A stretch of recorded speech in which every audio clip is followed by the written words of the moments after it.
اٹھا دو پردہ دکھا دو چہرہ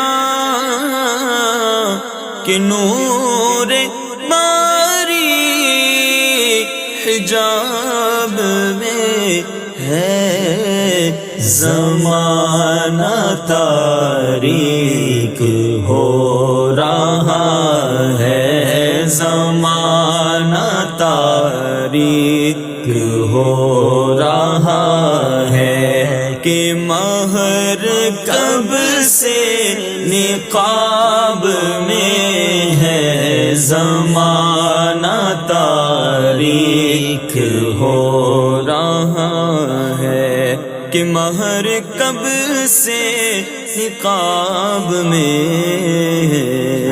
سبحان اللہ کاش اعلیٰ حضرت کے نشار کے صدقے ہمیں بھی دیدار مصطفیٰ صلی اللہ تعالیٰ علیہ وسلم نصیب ہو جائے۔ اب بڑا ہی عجیب، بڑا ہی نرالا، عموماً نعتوں میں ایسا شعر نہیں ہوتا، مگر اعلیٰ حضرت تو اعلیٰ حضرت ہے نا۔ کیا لکھتے ہیں؟ جلی جلی بو سے اس کی پیدا ہے سوزش عشق چشم والا، کباب آہو میں بھی نہ پایا مزہ جو دل کے کباب میں ہے۔ یہ نعت میں کباب کا تذکرہ، یہ نعت میں کسی چیز کے جلنے کی بات، یہ اعلیٰ حضرت ہی ایسی بات لکھ سکتے ہیں۔ اب اس سے مراد کیا ہے؟ سوزش کس کو کہتے ہیں؟ جلن کو کہتے ہیں۔ چشمے والا سے مراد کیا ہے؟ عزت والی مبارک آنکھ۔ کباب آہو، آہو کسے کہتے ہیں؟ آہو ہرن کو کہتے ہیں۔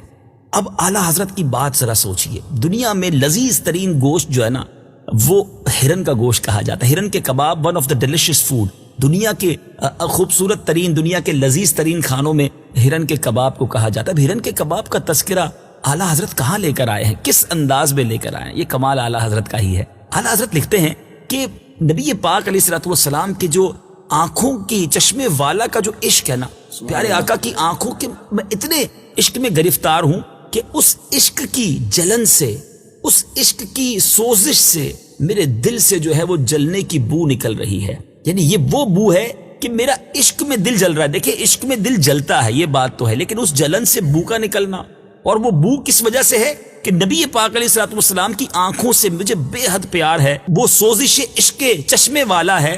تو اب کہتے ہیں یہ دل جل جل کر گویا کباب کی مانند ہو گیا۔ اور ایک بات لکھتے ہیں کہ اگر عشق رسول میں دل جل جائے اور جل کے کباب بن جائے نا تو کباب آہو میں بھی نہ پایا مزہ جو دل کے کباب میں ہے۔ اے دنیا کے ہرن کے کباب کے مزے لوٹنے والوں، نبی پاک کے عشق میں دل کو جلا کر دیکھو، یہ مزہ تمہیں اس سے بھی زیادہ مزہ دے گا۔ ایک اور جگہ اسی جلن کی، اسی آگ کی، اسی عشق کی بات کو کتنے پیارے نرالے انداز میں امام عشق و محبت سمجھاتے ہیں۔ کہتے ہیں اے عشق تیرے صدقے جلنے سے چھٹے سستے۔ اب چھٹنا سستا جو ہے اس کلام کی جب باری آئے گی تو انشاءاللہ شعر پر اور بھی کلام کریں گے، لیکن بڑی کمال کی بات، آپ نے ایک محاورہ سنا ہوگا کہ یار جان چھوٹی سستے چھوٹ گئے۔ اعلیٰ حضرت کہتے ہیں اے عشق تیرے صدقے جلنے سے چھٹے سستے، جو آگ بجھا دے گی وہ آگ لگائی ہے۔ ارے کبھی آگ نے بھی آگ کو بجھایا ہے، مگر کمال دیکھیں، عشق رسول کی آگ اگر دل میں لگ جائے تو وہ جہنم کی آگ کو بجھا دے گی۔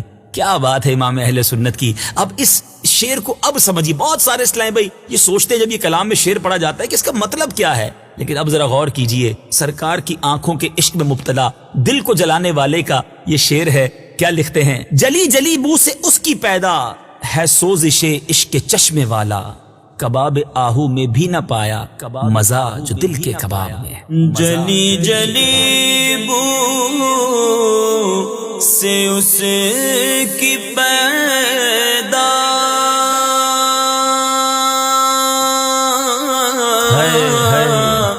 ہے سوزش عشق چشمے والا، جلی جلی بو سے اس کی پیدا ہے سوزش عشق چشمے والا، کباب آہو میں بھی نہ پایا، کباب آہو میں بھی نہ پایا مزہ جو دل کے کباب میں ہے، اللہ سبحان اللہ. میرے میٹھے اسلامی بھائیوں، عاشق واقعی عاشق ہونا ہر خوبصورتی میں محبوب نظر آتا ہے. ہم کسی گلشن کو دیکھیں، کسی باغ کو دیکھیں، کسی پھول کو دیکھیں، اس کی خوبصورتی میں گم ہو جاتے ہیں. امام عشق و محبت کسی باغ کو دیکھیں، کسی گلشن کو دیکھیں، کسی پھول کو دیکھیں، انہیں نبی پاک کی یاد ستاتی. کہتے ہیں یہ سارے گلشن، ساری مہک، سارے پھول یقیناً بڑے خوبصورت ہیں، مگر صدقہ کس کا ہے؟ لو لاکھ والے صاحبی سب تیرے گھر کی ہے. کیا لکھتے ہیں؟ انہی کی بو مایا سمن ہے، انہی کا جلوہ چمن چمن ہے، انہی سے گلشن مہک رہے ہیں، انہی کی رنگت گلاب. کمال شعر ہے، یقین کریں دل کے تار ہلا دیتا ہے یہ شعر کہ یہ کیسے عشق میں لکھا گیا ہے. ارے گلشن بھی ہے تو میرے آقا کے صدقہ ہے، پھول بھی ہے، اس کی رنگت بھی میرے آقا کی برکت سے ہے، یہ پھولوں میں جو مہک ہے، یہ چمک ہے، یہ دمک ہے، سبحان اللہ، یہ سب نبی پاک کے در کا صدقہ ہے. بو کہتے ہیں خوشبو کو. مایا سمن کے معنی کیا ہیں؟ چلے یہ بھی سمجھ لیجئے. اعلیٰ حضرت یہ جو شعر میں لکھ رہے ہیں کہ مایا سمن کہتے ہیں چمبیلی کا سرمایہ، یعنی چمبیلی کے پاس جو اپنا سب کچھ ہے نا، اس کی جو بو ہے وہ بھی نبی پاک کے در کا صدقہ ہے. اچھا، چمن چمن یعنی گلستان و بوستان جو باغ ہوتے ہیں، مہکنا آپ سمجھ گئے ہوں گے کہ خوشبو دینا، اس کو مہک. رنگت یعنی رنگینیاں. تو اب اعلیٰ حضرت کے شعر کا مطلب کیا بنے گا؟ اعلیٰ حضرت کیا لکھ رہے ہیں کہ میرے آقا علیہ الصلوۃ والسلام کے مبارک پسینے کی خوشبو ہی دراصل چمبیلی کے پھول کا سرمایہ ہے، اور باغات حضور کے جلوے ہی سے باغ باغ ہیں. گلشن ہستی انہی کی خوشبو سے مہک رہا ہے، اور گلاب کے پھول کا حسن بھی انہی کی مرہون منت ہے. میرے میٹھے اسلام ایک شاعر بڑی پیاری بات، وہ بھی عشق کی بات کی ہے کہ میں سارے جلووں کو کیوں دیکھتا ہوں. شاعر لکھتے تصور میں تیرے ہر شے پہ یوں نظریں جماتا ہوں، نہ جانے کون سی شے میں تیرا دیدار ہو جائے. نبی پاک علیہ الصلوۃ والسلام کے جلووں کی کیا شان ہے. تو بہرحال کمال کا شعر ہے. اور میں ایک مشورہ دوں گا، الحمدللہ پچھلے دنوں ایک ایسی جگہ پر جانا ہوا جو بہت خوبصورت باغ تھا، اور وہاں یہ شعر پڑھنے کا موقع ملا. یقین کریں آپ کسی باغ میں جا کر پھولوں کو دیکھ کر جب یہ شعر پڑھتے ہیں نا تو اعلیٰ حضرت سے اور محبت بڑھتی ہے، اور نبی پاک کے عشق میں مزید اضافہ ہوتا ہے. ذرا سنیے کیا لکھتے ہیں. انہی کی بو مایا سمن ہے، انہی کا جلوہ چمن چمن ہے، انہی سے گلشن مہک رہے ہیں، انہی کی رنگت گلاب میں ہے. انہی کی بو مایا سمن ہے، انہی کا جلوہ چمن چمن ہے، انہی کی بو مایا سمن ہے، انہی کا جلوہ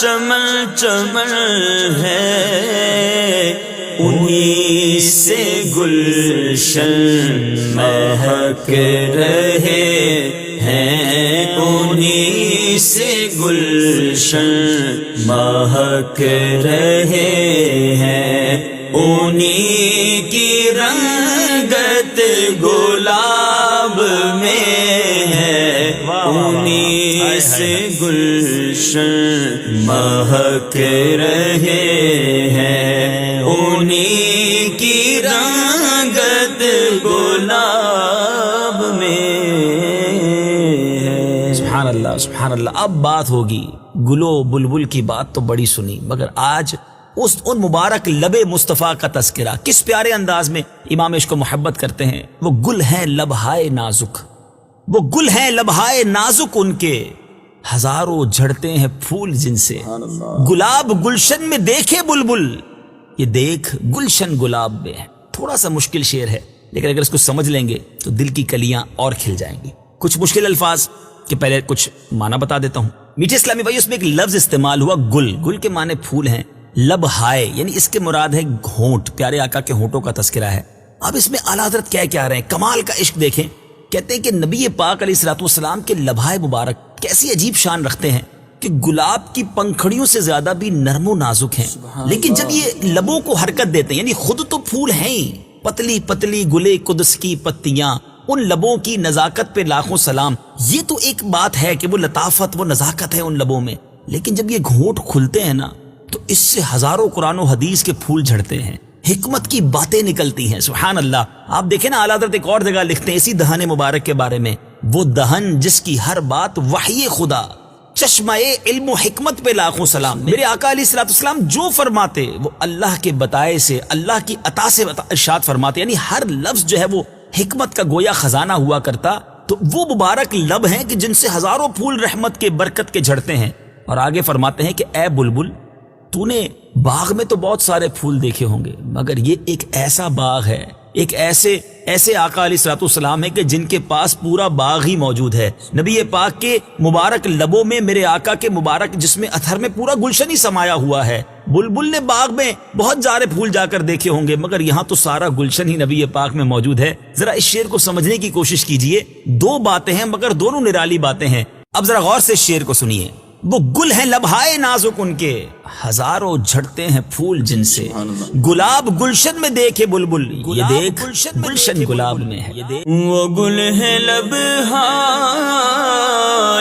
نازک ان کے، ہزاروں جھڑتے ہیں پھول جن سے. وہ گل ہے لبہائے نازک ان کے، ہزاروں جھڑتے ہیں پھول جن سے. گلاب گلشن میں دیکھے بلبل، گلاب گلشن میں دیکھے بلبل، یہ دیکھے گلشن گلاب میں ہے. گلاب گلشن میں دیکھے بلبل، یہ دیکھے گلشن گلاب میں ہے. اللہ اللہ. امام اہل سنت نے اب جو دو اشعار عطا کیے ہیں، کمال کے اشعار ہیں. ہم سب نے قبر میں جانا ہے، قبر میں جا کر منکر نکیر کا سامنا کرنا ہے. یہ وہ منکر نکیر کون سے فرشتے ہیں جو قبر میں سوال و جواب کرنے آئیں گے. اعلیٰ حضرت اپنے آقا کی بارگاہ میں کیا پیارے انداز میں التجا پیش کرتے ہیں. کھڑے ہیں منکر نکیر سر پر، نہ کوئی حامی نہ کوئی یاور. کھڑے ہیں منکر نکیر سر پر، نہ کوئی حامی نہ کوئی یاور. بتا دو آ کر میرے پیمبر کہ سخت مشکل جواب میں ہے. بریلی کے تاجدار کا عشق دیکھیے، نبی پاک سے ایک التجا کا انداز دیکھیے، بھروسہ دیکھیے کہ آقا اکیلا ہوں قبر میں، فرشتے بھی آ گئے ہیں، سوال بھی کر رہے ہیں، اور میرا وہاں کوئی رشتہ دار، کوئی حامی، کوئی دوست نہیں ہے آپ کے سوا. آپ کرم فرمائیے اپنے اس غلام پر. ساری زندگی آپ کی نعتیں پڑھتا رہا، ساری زندگی آپ کی یاد میں جیتا رہا. یا رسول اللہ، آپ قبر میں تو کرم فرمائیے، اور جو سوالات ہیں اس میں میری مدد کیجیے. اعلیٰ حضرت اسی تصور کو اپنے ایک اور کلام میں بڑے پیارے انداز میں نبی پاک کی بارگاہ میں التجا کرتے ہیں. یا رسول اللہ، اہل عمل کو ان کے عمل کام آئیں گے. میرا ہے کون تیرے سوا آہ لے خبر، وہ سختیاں سوال کی وہ صورت محیب، تکتا ہے بے کسی میں تیری راہ لے خبر. میرے میٹھے اسلامی بھائیو، یہ انداز ہے اعلیٰ حضرت کا کہ اپنے آقا علیہ الصلوۃ والسلام کی طرف فریاد کر رہے ہیں. آج کے دور کے ایک شاعر نے لکھا نا، میں قبر اندھیری میں گھبراؤں گا جب تنہا، امداد میری کرنے آ جانا میرے آقا. روشن میری تربت کو للہ ذرا کرنا، جب وقت نزا آئے دیدار عطا کرنا. اس تصور میں، اس قبر کے ہولناک منظر میں اعلیٰ حضرت کس کو پکار رہے ہیں؟ ذرا اس تصور میں ڈوب کر یہ شعر سنیے. کھڑے ہیں منکر نکیر سر پر، نہ کوئی حامی نہ کوئی یاور. بتا دو آ کر میرے پیمبر کہ سخت مشکل جواب میں. کھڑے ہیں منکر نکیر سر پر،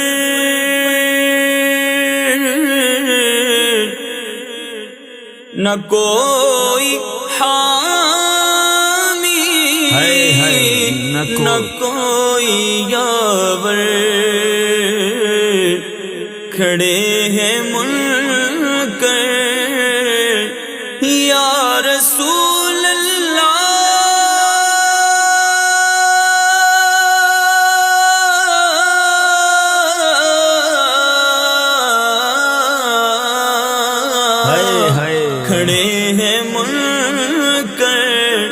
نکیر سر پر نہ کوئی حامی نہ کوئی یاور بتا دو آ کر میرے پیمبر بتا دو آ کر میرے پیمبر کے سخت مشکل جواب میں ہے بتا دو آ کر میرے پیمبر کے سخت مشکل جواب میں ہے۔ امام عشق و محبت اعلی حضرت اگلے شعر میں اب قیامت کی بات کر رہے ہیں۔ خدائے قہار ہے غضب پر، کھلے ہیں بدکاریوں کے دفتر، بچا لو آ کر شفیع محشر، تمہارا بندہ عذاب میں ہے۔ خدائے قہار، قہر و غضب والا، اللہ کی ایک شان قہار بھی تو ہے نا۔ اللہ تبارک و تعالیٰ کے سامنے بدکاریوں یعنی گناہوں کے دفتر مانے رجسٹر کھل گئے۔ یا رسول اللہ، میرا نامہ اعمال رب کی بارگاہ میں کھل گیا ہے، آج میری کوئی مدد کرنے والا نہیں، رب اپنی شان قہاری پر ہے، میری بدکاریاں اتنی ہیں کہ اگر فیصلہ سنا دیا گیا تو جہنم کے سوا میرا کوئی ٹھکانہ نہ ہوگا۔ آقا بس آپ کی راہ تک رہا ہوں۔ کیا لکھتے ہیں؟ بچا لو آ کر شفیع محشر، آپ ہی تو شفاعت کرنے والے ہیں۔ یا رسول اللہ کہاں ہیں آپ؟ تمہارا بندہ عذاب میں ہے، اگر آپ نہ آئے تو مارا جاؤں گا۔ امام عشق و محبت اعلی حضرت کے برادر مولانا حسن رضا خان صاحب کیا خوبصورت انداز میں اسی قیامت کے نقشے کو کس طرح بیان کرتے ہیں کہ کوئی قریب ترازو، کوئی لبے کوثر، کوئی صراط پہ ان کو پکارتا ہوگا، کسی کو لے کے چلیں گے فرشتے سوئے جہیم، یعنی کسی کے بارے میں حکم دے دیا جائے گا کہ جہنم میں لے جاؤ، وہ ان کا راستہ پھر پھر کے دیکھتا ہوگا کہ آقا کرم فرما دے شاید پھر بچا لیں گے۔ میرے میٹھے اسلامی بھائیوں، نبی پاک کا حال کیا ہوگا اس دن؟ ہزار جان فدا، نرم نرم پاؤں سے پکار سن کے اسیروں کی دوڑتا ہوگا۔ میرے آقا دوڑ رہے ہوں گے، اپنے غلاموں کی پکار سن کر انہیں بچانے کے لیے دوڑتے ہوں گے۔ لکھتے ہیں عزیز بچے کو ماں جس طرح تلاش کرے، خدا گواہ یہی حال آپ کا ہوگا۔ جس طرح ماں سے بچہ بچھڑ جائے، کس طرح وہ ماں تلاش کرتی ہے آقا اپنے غلاموں کو، اس طرح تلاش کر رہے ہوں گے۔ اعلیٰ حضرت اسی آقا کو گویا دہائی دے رہے کہ یا رسول اللہ قیامت کے دن بھول نہ جائیے گا، اتنا بدکار ہوں اور اللہ کی بارگاہ میں اگر نامہ اعمال کھل گیا تو مارا جاؤں گا۔ شفیع محشر آپ میرے عیبوں پر پردہ ڈالے رکھیے گا۔ ایک اور شعر میں ہمیں دلاسا ملتا ہے نا کہ آج جو عیب کسی پر نہیں کھلنے دیتے، آج جو عیب کسی پر نہیں کھلنے دیتے، کب وہ چاہیں گے میری حشر میں رسوائی ہو۔ مولانا حسن رضا خان صاحب اس شعر میں بھی ہمیں سمجھا رہے ہیں کہ آقا سے لو لگائے رکھو، وہ انشاءاللہ وہاں بھی اپنے دامن سے پردہ ہمارے عیبوں پر پردہ ڈال دیں گے۔ اعلیٰ حضرت کیا لکھتے ہیں؟ خدائے قہار ہے غضب پر، کھلے ہیں بدکاریوں کے دفتر، بچا لو آ کر شفیع محشر، تمہارا بندہ عذاب میں ہے۔ خدائے قہار ہے غضب پر،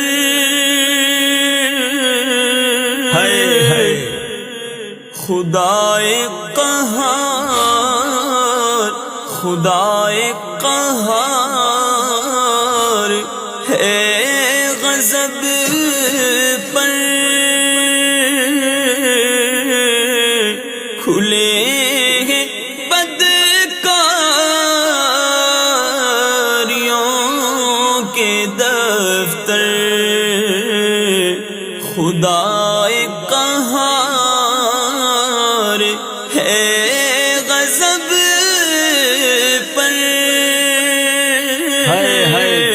کھلے ہیں بدکاریوں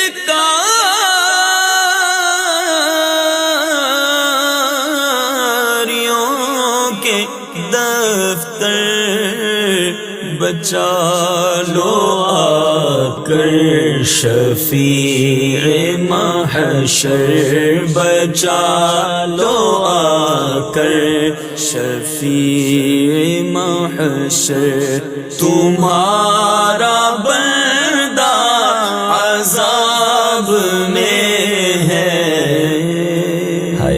اب اپنے آقا علیہ الصلوۃ والسلام کی شان بیان کرتے ہوئے عاشقان رسول کو کیسا دلاسا دے رہے ہیں کہ اے غلاموں گھبراؤ نہیں، کریم ایسا ملا کہ جس کے کھلے ہیں ہاتھ اور بھرے خزانے، بتاؤ اے مفلسوں کہ پھر کیوں تمہارا دل اضطراب میں ہے۔ کریم ایسا ملا کہ جس کے کھلے ہیں ہاتھ، کھلے ہاتھ یعنی کوئی بہت سخی آدمی ہو نا، بہت بانٹنے والا، اس کو کہتے ہیں اس کے ہاتھ بڑے کھلے ہیں۔ بھرے خزانے یعنی خزانہ بھی بھرا ہوا ہے۔ اور پھر مفلس کہتے ہیں غریبوں کو، اور اضطراب کہتے ہیں دل جو بے چینی کی کیفیت میں ہوتا ہے۔ یعنی آپ نے دیکھا ہوگا کہ کبھی کوئی شخص کسی سے مانگنے جائے تو دل میں ایک بے چینی ہوتی ہے، پتہ نہیں ملے گا نہیں ملے گا، کتنا ملے گا، اتنوں کو بانٹ رہا ہے ختم نہ ہو جائے۔ اچھا کسی کی دل بڑا ہوتا ہے، پیسے نہیں ہوتے، مال نہیں ہوتا، نعمتیں نہیں ہوتی، جی تو چاہتا ہے بہت کچھ بانٹوں مگر ہوتا ہی نہیں، تو دل بڑا ہونا، سخاوت دل میں ہونا بڑی اچھی بات ہے، لیکن نعمتیں ہی نہ ہو تو کیسے بانٹے گا؟ مگر نبی پاک کا در کیسا ہے، کریم ایسا، میرے آقا ایسے کریم ہیں، ہمیں ملے ایسے آقا ہیں کہ جن کا ہاتھ بھی کھلا ہے اور خزانے بھی بھرے ہیں، کیونکہ اللہ تعالیٰ نے اپنے خزانوں کا مالک انہیں بنا دیا نا۔ تمام جہانوں کے خزانوں کی کنجیاں احادیث کا مضمون ہے کہ اللہ نے انہیں عطا فرمائی۔ ایک اور جگہ مولانا حسن رضا خان صاحب لکھتے ہیں نا، کنجی تمہیں دی اپنے خزانوں کی خدا نے، محبوب کیا مالک و مختار بنایا۔ تو میرے آقا علیہ الصلوۃ والسلام کو یہ سب کچھ رب نے عطا کیا، تو کریم ایسا ملا کہ جس کے کھلے ہیں ہاتھ اور بھرے خزانے۔ پھر اے غریبوں کیوں گھبرا رہے ہو، پھر کیوں اضطراب میں ہو؟ آقا کے در سے مانگو، وہ جھولی کو بے شمار بھرتے ہیں۔ ایک اور جگہ اعلیٰ حضرت سمجھاتے ہیں نا کہ مانگیں گے مانگے جائیں گے، منہ مانگی پائیں گے۔ کیوں؟ سرکار میں نہ لا ہے نہ حاجت اگر کی ہے۔ لا کہتے نہیں کو، اگر کہتے کہ پتہ نہیں ہوگا تو دوں گا، اگر ہوگا تو دوں گا، اگر یہ کرو گے تو دوں گا، کوئی شرط لگانے کے لیے اگر استعمال ہوتا ہے۔ نہیں، نبی پاک کے در سے جو ہے نہ لا ہے نہ اگر ہے، جو مانگو گے مل جاتا ہے۔ ایک اور شعر میں لکھتے ہیں نا، واہ کیا جود و کرم ہے شہ بطحا تیرا، نہیں یعنی لفظ نہیں سنتا ہی نہیں مانگنے والا تیرا۔ تو کیا بات ہے میرے آقا علیہ الصلوۃ والسلام کی شان کی اور ان کے خزانوں کی، ان کی عطاؤں کی۔ ذرا غور سے سنیے، کریم ایسا ملا کہ جس کے کھلے ہیں ہاتھ اور بھرے خزانے، بتاؤ اے مفلسوں کہ پھر کیوں تمہارا دل اضطراب میں ہے۔ کریم ایسا ملا کہ جس کے کھلے ہیں ہاتھ اور بھرے خزانے، کریم ایسا ملا کہ جس کے کھلے ہیں ہاتھ بھرے خزانے، بتاؤ اے مفلسوں کہ پھر کیوں، بتاؤ اے مفلسوں کہ پھر کیوں تمہارا دل اضطراب میں ہے، بتاؤ اے مفلسوں کہ پھر کیوں تمہارا دل اضطراب میں ہے۔ اللہ اللہ میرے بیچ اسلامی بھائیوں، اب اعلیٰ حضرت کا جو مقطع ہے، میں نے پہلے بھی اپنے سلسلوں میں عرض کیا ہے کہ مقطع جو ہے وہ اعلیٰ حضرت کے کلام کا عطر ہوا کرتا ہے۔ کیا کمال کرتے ہیں مقطع میں، اعلیٰ حضرت اس شعر میں کیا انکساری کر رہے، آقا سے عرض بھی کر رہے تو کس انداز میں کر رہے ہیں کہ یا رسول اللہ صلی اللہ تعالی علیہ وسلم میرا حساب نہ لیا جائے، حساب تو اس کا لیا جائے جو کچھ جواب دینے کے قابل ہو۔ یا محاورہ بھی استعمال کیا اور کمال استعمال کیا، لکھتے ہیں کریم اپنے کرم کا صدقہ، میرے پاس کچھ نہیں، آپ کا جو کرم ہے آپ کو اسی کا صدقہ پیش کرتا ہوں، عرض کرتا ہوں، کریم اپنے کرم کا صدقہ، لئیم بے قدر کو نہ شرما، تو اور رضا سے حساب لینا، رضا بھی کوئی حساب میں ہے۔ اس کا مطلب کہ لئیم کہتے ہیں بالکل ہی جو گھٹیا ہو، بالکل کس کی ویلیو نہ ہو، بے قدر یعنی بے حیثیت، کہتے ہیں یا رسول اللہ آپ کو اپنے کرم کا صدقہ، مجھ جیسے بے قدر بے وقعت سے کیا حساب لینا، مجھے اور نہ شرمائیے، کیونکہ آپ نے اگر مجھ سے حساب لیا گیا تو شرمندہ ہی ہونا ہے نا، اب تو ہے ہی کچھ نہیں میرے پاس جواب دینے کو، تو اور رضا سے حساب لینا، اب اور حساب کتاب نہ ہو میرے ساتھ، رضا بھی کوئی حساب میں ہے۔ یہ محاورہ ہے کہ یہ کوئی حساب میں نہیں ہے تو کسی حساب میں نہیں ہے نا، کہتے میرے پاس کچھ ہے ہی نہیں، کوئی میری ویلیو ہی نہیں ہے، میں تو حساب لیا گیا تو پھنس ہی جاؤں گا، شرمندہ ہی ہوں گا، بس اپنے کرم سے بے حساب بخشش کا سامان ہو جائے، رب سے سفارش کر دیجئے، کوئی راستہ بن جائے اور بس کہتے ہیں نا وہ بلا حساب بخشش کا سامان ہو جائے۔ تو محاورے کا استعمال اور تو اور رضا سے حساب لینا، یہاں دو باتیں سمجھ آ رہی ہیں۔ اعلیٰ حضرت کا معافی ضمیر کے ہم نہیں جانتے، ایک ہوتا ہے کہ آپ اور مجھ سے حساب لینا، میرا تو کوئی حساب ہی نہیں ہے، ایک تو یہ بنتا ہے، اور یہ بنتا ہے کہ اور یعنی مزید حساب نہ لیا جائے، کیونکہ رضا کسی حساب میں نہیں۔ یا رسول اللہ بس میری ایسے ہی بخشش ہو جائے۔ کیا خوبصورت شعر لکھا، تیری رحمتوں سے کم ہے میرے جرم اس سے زائد، نہ مجھے حساب آئے نہ مجھے شمار آئے، مجھے حساب کتاب نہیں آتا، بس مجھے ایک بات پتا ہے کہ میرے جرم جو ہے نا یا اللہ تیری رحمت سے کم ہے، مجھے اتنا حساب آتا ہے کہ یا اللہ تیری رحمت کے آگے میرے جرم کچھ نہیں، مجھے اس کے علاوہ کوئی حساب کوئی شمار نہیں آتا۔ تو یہ وہی انداز ہے کہ یا رسول اللہ آپ اللہ کی بارگاہ میں سفارش کر کے اور شرمندگی کا سامان نہ ہو، اب چھپ جائیں اور بس بلا حساب جنت میں داخلہ نصیب ہو جائے۔ کیا انداز ہے اعلیٰ حضرت کا۔ اللہ کریم اعلیٰ حضرت کی عاجزی انکساری کے صدقے ہمیں بھی بلا حساب جنت میں داخلہ نصیب فرمائے۔ کریم اپنے کرم کا صدقہ لئی میں بے قدر کو نہ شرما، تو اور رضا سے حساب لینا، تو اور رضا بھی کوئی حساب میں ہے۔ کریم اپنے کرم کا صدقہ لئی میں بے قدر کو نہ شرما، کریم اپنے کرم کا صدقہ لئی میں بے قدر کو نہ شرما،